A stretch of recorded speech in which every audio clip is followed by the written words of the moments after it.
Hello and welcome to the CRM Zen Show, where we talk about all things Zoho. This is episode 149. WorkDrive is working it.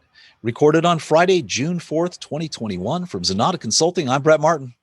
And I'm Tyler Colt, and let's get right on into the show. So before we get to the announcements and events, I am back, Tyler. Had a great honeymoon. Literally the best honeymoon you could possibly have. I mean, man, did we score. Some friends told us about this hotel called La Casa de Canta in the House That Sings in Zihuatanejo.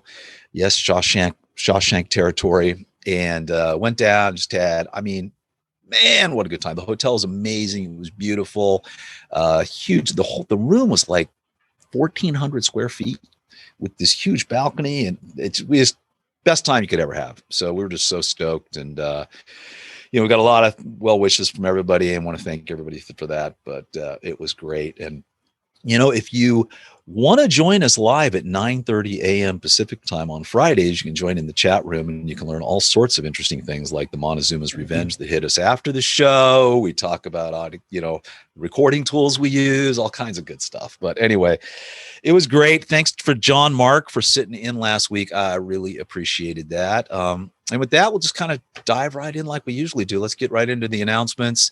There is a Wednesday, June 9th, Doing More with Less, Aiding Your Business with Technology for Unpredictable Futures. That's a Zoho one. And then we are doing our June 15th Zoho Inventory Overview and Best Practices. I am looking forward to that one. And then I'm actually going to join in a panel discussion. Or no, is that me? Is that the one I'm doing? No, Zoho is doing a panel discussion, Improve Your Marketing with Zoho one on the June 17th. I am in a panel discussion. We got to get that in here. That's somewhere later this month. And I'm actually doing that with John Mark. So that will be kind of switching over to something that he's doing there. So, all right, brother, let's get right on into the news. So Zoho WorkDrive has a whole variety of updates that they rolled out. They now have this thing called collections. Did you get a chance to look at this? It's kind of interesting. It's like you can have a collection. People can upload files, but they can only view their files, but they can't view other people's files, but no login is required.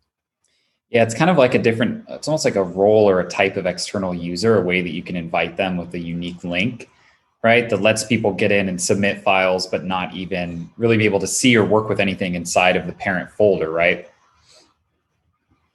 Yeah, I guess that's it. I'm seeing Rich from the chat room is saying they use collections a lot now. It's the equivalent of basically Dropbox, I guess, in a way. That's kind of, I guess that would be a good analogy for that, right? Mm-hmm. Except and it's kind of like, because without collections, you'd have to add someone as an external user, or you'd have to give them an external share link, and with an external link, the minimum permissions you could give them would be view only. But This is a use case where I don't really want them to see anything that anyone else has uploaded. I just want them to be able to upload things. Yeah. This would be great for a lot of our client stuff too. Mostly that's I could think about it like tax exemption forms, like things in that vein where you just need to give them an easy way to submit, right? But not really be able to work with anything inside the folder. I can think of a couple use cases where this is a pretty handy little tool. Yeah, and we're pretty much 95% migrated to WorkDrive now. It's all we're living in. It's been fantastic. So nice update there. And then also you've got some new storage settings for your folders. So you can actually set the storage limit on a folder by folder basis. But it's not, it's for all your folders though, right? It's for my folder. It's a little odd. I'm trying to understand the use case for this, why you would want to set a specific storage limit across all your folders. Well, so it looks like this is applying. So when you pull up WorkDrive, you have, as a user, you have access to different team folders, right? And then you have a folder called My Folder, which is unique to a particular user. It looks like this is setting a limit for the My Folder. Right. So you could say each of your team members can have 5 gig of their unique files in their own folder. Right. And I think the use case is that because your storage limit is across the entire WorkDrive organization, you might want to disallow people from uploading a bunch of things into their own personal folder and kind of eating up storage space. Yeah, but I mean, based on their permissions, they could always create another folder. I don't know if that would count. A different team folder. Yeah, right? Looks like you could have team level, user level. This had to be something someone asked for, and I'm sure it's going to come to me as to why it would be. But and now it looks like you can also disable external sharing inside of a folder.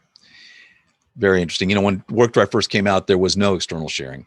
Mm-hmm. So I think they turned it back on, and I have a feeling there's some people say I don't want. I think that this looks like it's on a folder by folder basis. Yes. Or a user basis. It's a user basis. This is saying that a particular user cannot do any external sharing for their my folder, their kind of unique user folder. Yeah.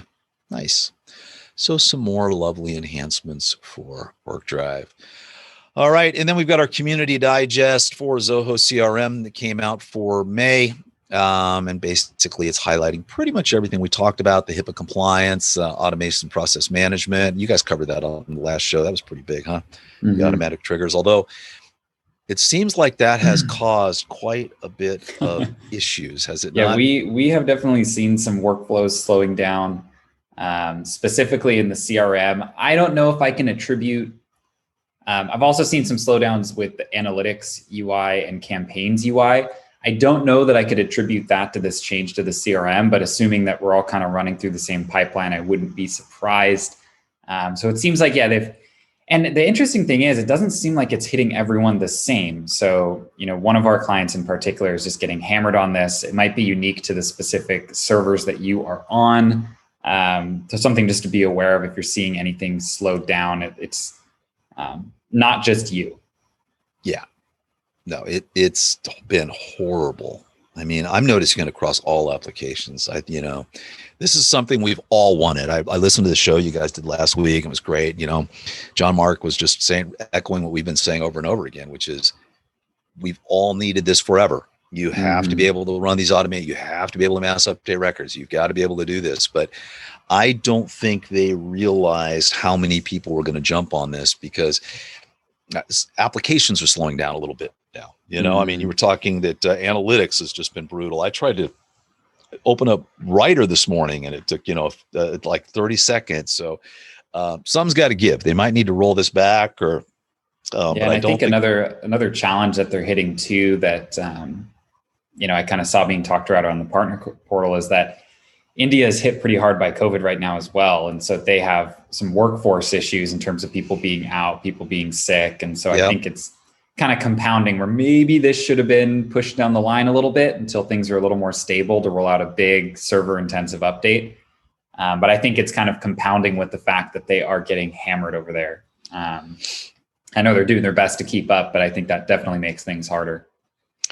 And also I noticed that Kevin Flynn, Zoho Community MVP, that should be CRM Zen MVP. Evidently, Kevin needed a step-by-step workaround how to disable cloning of records. Very cool. Anyway, the community digest is always great. If you miss something on the show, and usually something kind of slips in here that we haven't seen before, but I went through this and we kind of covered it all. But nice roundup of what happened in CRM last month. And then Bigin turns 1. That's crazy. Actually, the Bigin actually turned like almost 2, because we covered Bigin, I think, on episode 6, and we had to retract it. So they kind of delayed it quite a bit to get out. But since official release, it is now 1 year old. And man, what a year. They've been and it's crazy. Interesting. I was actually thinking about this when I saw this story pop up. It feels like throughout all of 2020, every week we had a Bigin story. And I don't know the last time we've had one in 2021. It seems like they got a lot of the big objectives they wanted to get done, right? The finance integration, the campaigns integration. Maybe they're kind of slowing down on it just a little bit, see how it shakes out and how people are using it. But yeah, I mean, throughout all of last year, it feels like we couldn't go a week without talking about a Bigin story. I know it's funny. I really am excited about it. I like the app, and I think it has a lot of applications. I actually thought I would be using it a lot. But I would only use it in a mobile aspect. And man, oh man, just the straight up CRM app is just fantastic on iPhone, and it's fantastic on iPad. And so I found myself, I haven't, but there's still a great application for this for external sales teams where you just want them to go through, and the synchronization with CRM now works very well. So they keep building it out. I know this is their kind of their pipe drive competitor, right? But it's well, anyway, happy birthday, Bigin. Now, moving on. By the way, there was a third news story on this we were going to talk about, but it just disappeared. So we'll leave that out. So Zoho Voice adds the totally obscure, never thought of before feature of the ability to transfer a call. So this Zoho Voice is in its nascent stages and it is moving along, but you now actually can easily transfer calls among agents. This is actually kind of nice, taking my snarkiness out of it. You basically have the ability, you can see the agents, you can see if they're on a call, you can see if they're on hold, you can transfer. There's really some nice functionality that they're building into this product. And we are still playing with it. We have not made the full switch over yet. But and the main reason that we haven't really done anything and pulled the trigger is that they still don't have the ability to port your phone numbers. So kind of not a non-starter at this point in time, but there's some nice features here, Tyler. Yeah, and I think it's, joking aside, it is a nice UI that they've built out to do this, right? So you're able to do your call transfers, your call merges. They're giving you visibility into who's busy and who's not as you're doing that. So nice little functionality to have. I think they'll probably just keep layering on these bits and pieces until it's at a point where we're all ready to move over to it. All right, let's move on here. Zoho Backstage. So it's the May update for Zoho Backstage. Wasn't really a lot going on. Can upload handouts to your session audience. That seems like that was not in May that we talked about that, but time flies. And you can now rehearse your session before the day to ensure that your materials are in the right place. So that's kind of important. You've got the rehearsal tab. I never really think of Backstage that way. I always think more of Showtime for that, but they've taken so many features in the webinar type application and the training application that is Showtime, and they've really integrated them into Backstage. So looks like they're kind of just tweaking things a little bit more there. Yeah, and I think that's a big part too with, at the beginning of the COVID, they started to continually work on Backstage as like a virtual events platform. And I think being able to do handouts is a nice little add-on for that if you are doing a virtual conference or a virtual training. Again, kind of an overlap there with Showtime, but the more the merrier when it comes to virtual collaboration tools, especially nowadays. Yeah. All righty. RIP Docs. It has finally happened. Zoho Docs is being deprecated on September 30th. That's going to be it. So migrate everything over as fast as you can. And that's about it. So if you're still on the old Zoho Docs, which there are a lot of people still on that. And so it will happen, but basically they're going to automatically migrate it for you, I believe, aren't they? No, I believe you need to go in and migrate it yourself. You have to log in with the admin of Zoho Docs and go ahead and schedule the migration. We've actually done it for a couple clients. It is super quick, right? You just go in there, you pick a certain time, right, that you want it to happen, and then everything just gets moved over for you. It basically retains all of the users, all the sharing. So if you had access to a file before, it might look a little different, but you'll have access to all those same files, just moved over to WorkDrive. And this is not a loss. No one should be upset. So go ahead and migrate over. Yeah, and I think as of now, any plan that you would have that would have included Docs, like Workplace or any of those, all include WorkDrive. So I think no one will have to sign up for anything new with this change. All right, and TransMail got a WordPress plugin and some easier domain management and all kinds of nice stuff. If you're not familiar, TransMail is basically an application that is a transportation layer for sending out automated emails. Yep. And the big thing with TransMail is that when you're doing outbound emails, they kind of fall into two categories, right? Transactional emails or marketing emails. And based on the different mail servers that things are coming from, inboxes will categorize them appropriately, right? So if you're using Gmail, you're going to have the filters for newsletters, the filters for promotions. Transactional mail, though, is not really supposed to be treated like marketing, right? So if you had let's say a certain service that someone had bought and you were going to send them here's some first steps to use your product, right? Well, because they've just made a purchase, that's a transactional email, and you definitely wanted to hit their inbox. And so TransMail is kind of a way to still use an email automation to send that, but have it encoded as a transactional mail. It's similar to a platform like SendGrid, except I believe TransMail can only really be used via API and automations. Yeah, and they've made some nice enhancements. They've really, supposedly they've improved domain verification, which is nice. I still wish we could get a single SPF record for all things Zoho. That would certainly be nice for that to happen, because you can really stack them up. If you've got CRM and you've got campaigns and you've got TransMail, and there's just a whole lot. For those of you who don't know, this is when you're sending an email, it basically hits your DNS server. Make sure that the email matches up and it's actually coming from you. It's a way of identifying spam. If things don't match up properly, if the email does a handshake with your DNS and it says, I don't know who you are, then you've got a good chance that it's automatically going to be routed into spam. So you've got to do all these domain verification steps, DKIM, SPIF, put all these things in. And then, and with Zoho, it works. It's just virtually every application has a different set of those, and it makes it a little more complicated. So every time you want to add a new app, you're adding a new one in. There's been a lot of talk recently about a single set of credentials for that. So we will see if that happens. Alrighty, and then Zoho Recruit is deprecating Glassdoor. I think, is this because did they get purchased by Indeed, or?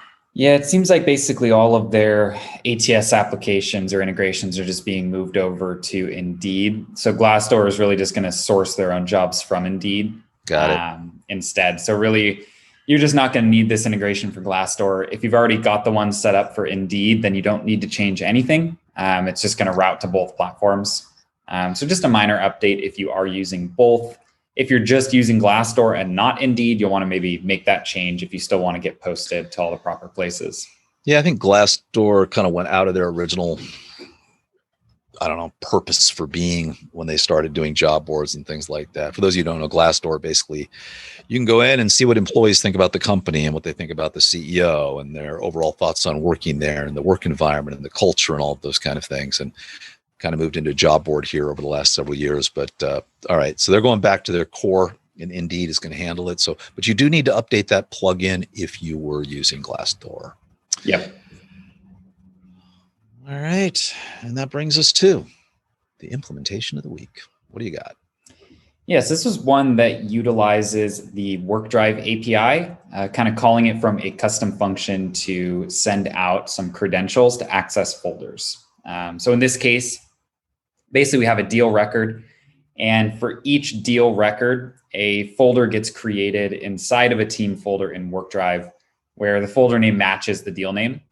That folder is then just used to store specific documents or pieces of information that pertain to a deal that you might want to share out to a variety of different stakeholders on that deal.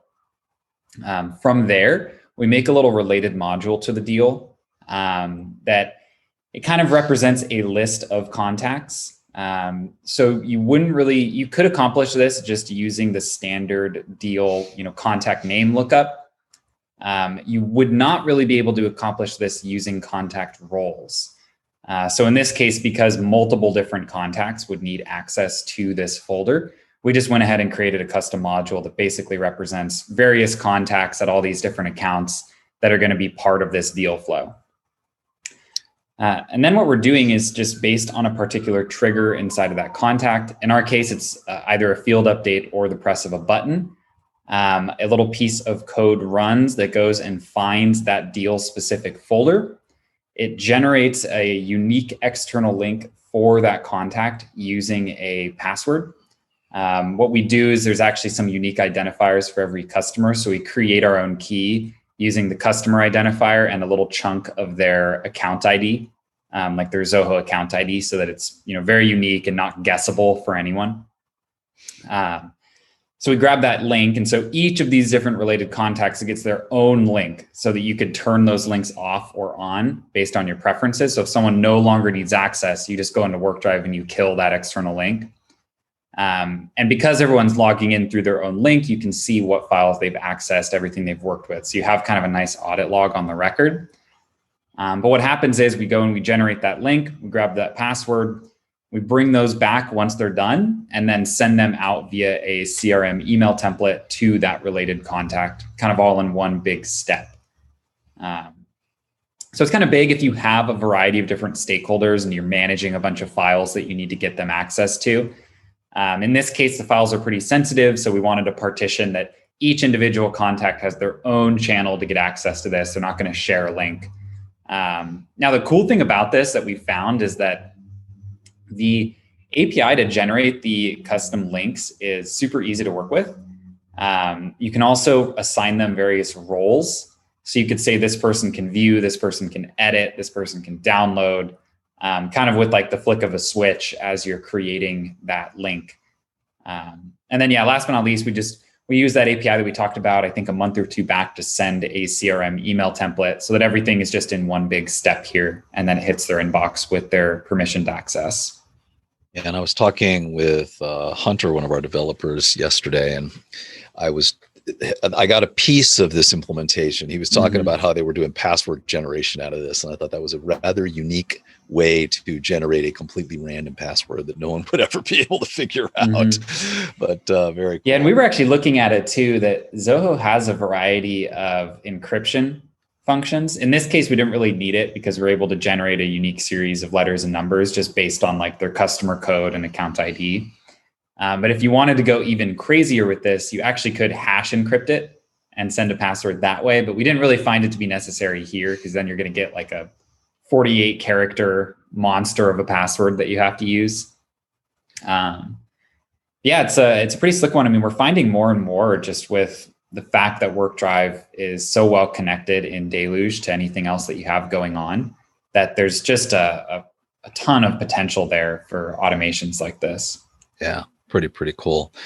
And next week, implementation of the week is going to be embedding images into email templates. Like, it's so slick, this new little workaround we did. I mean, the things we're coming up with, as a team and that we're doing, and it's a workaround extraordinaire, but it's pretty cool.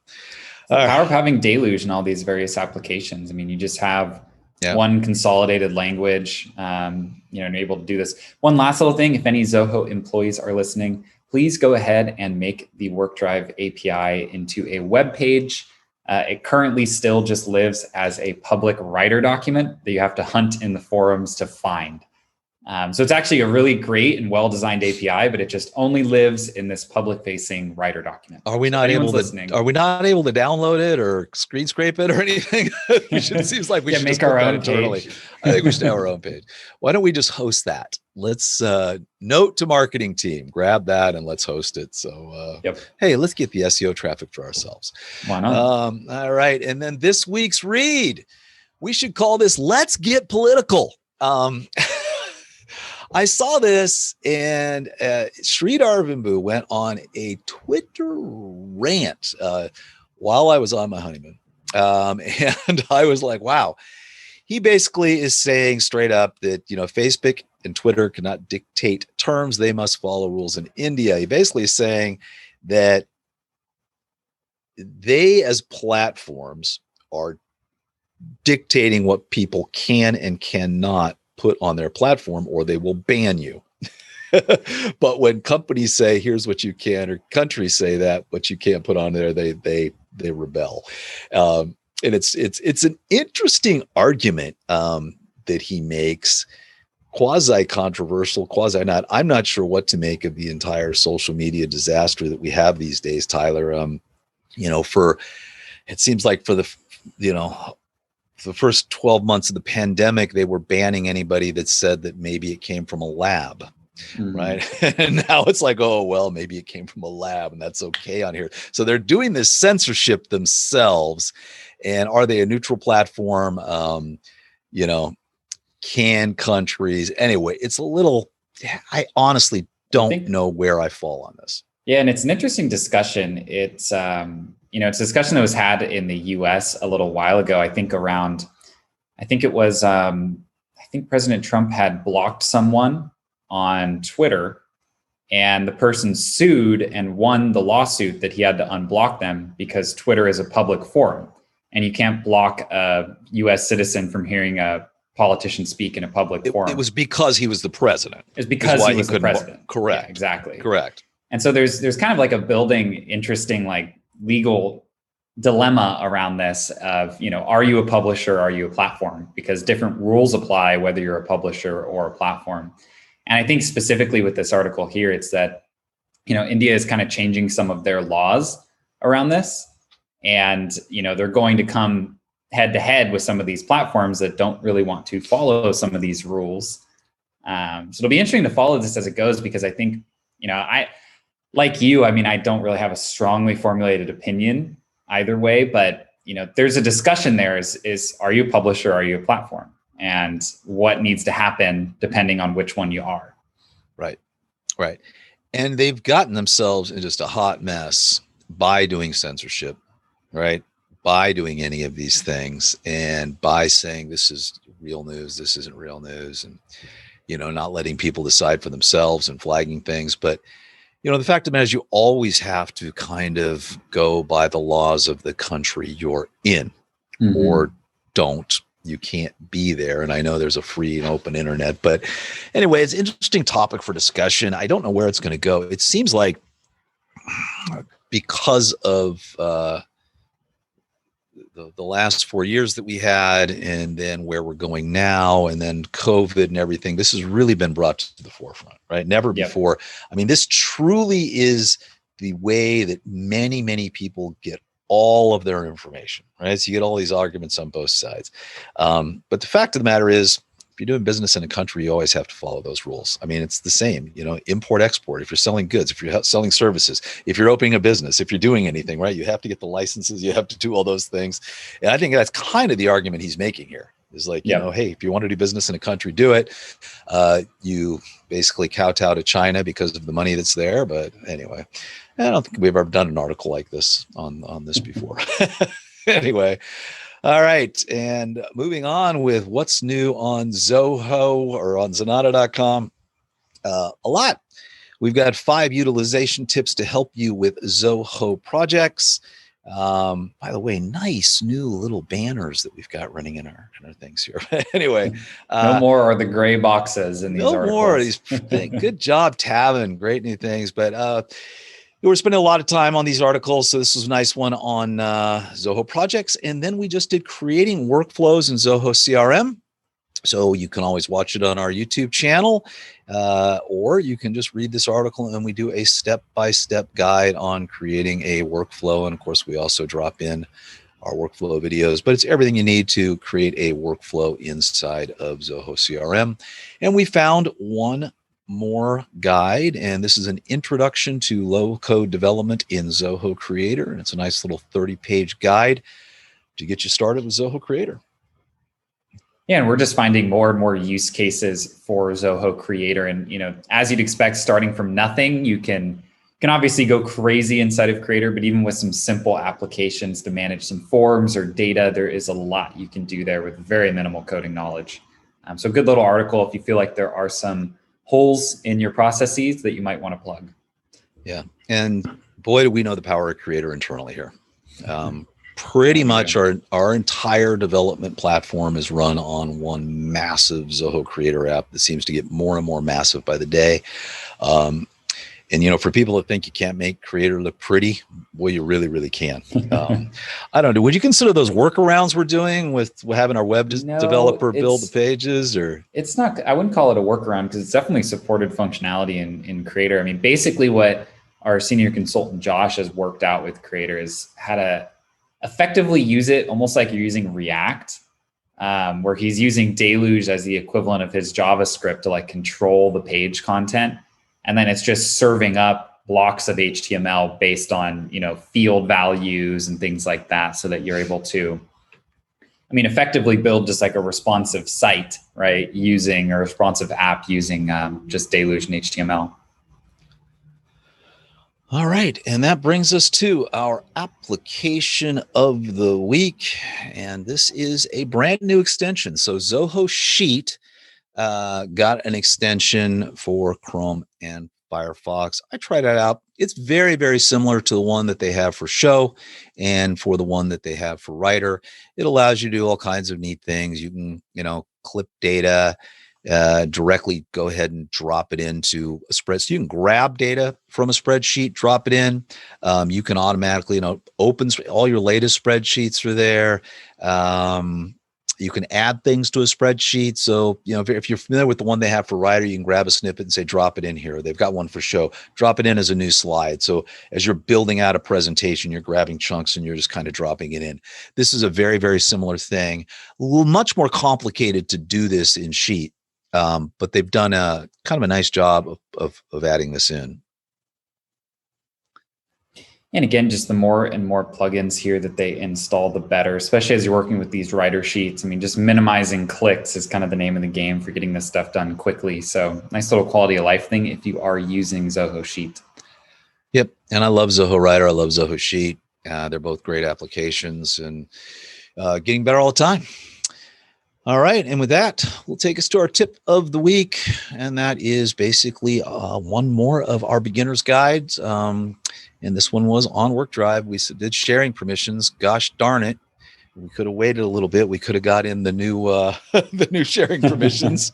But this will give you step-by-step on how to go ahead and set up your sharing permissions and get those going in WorkDrive's quick little 4-minute tutorial if you haven't done that before. All right, and that is going to wrap up our show. I know we normally don't have sponsors, Tyler, but when I got back from my honeymoon, I was beset with Montezuma's revenge. So I want to thank Imodium for sponsoring our show and allowing me to get through this last half hour of the show. If you want to contact us or reach out, please do so at Zenatta.com or CRMZen.com. And on the website is where you'll find complete episodes as well as show notes with links to the stories we discussed today. As always, you can follow us on your favorite social media platform and subscribe to us on your favorite podcast app, as well as on YouTube. We'll see you next Monday.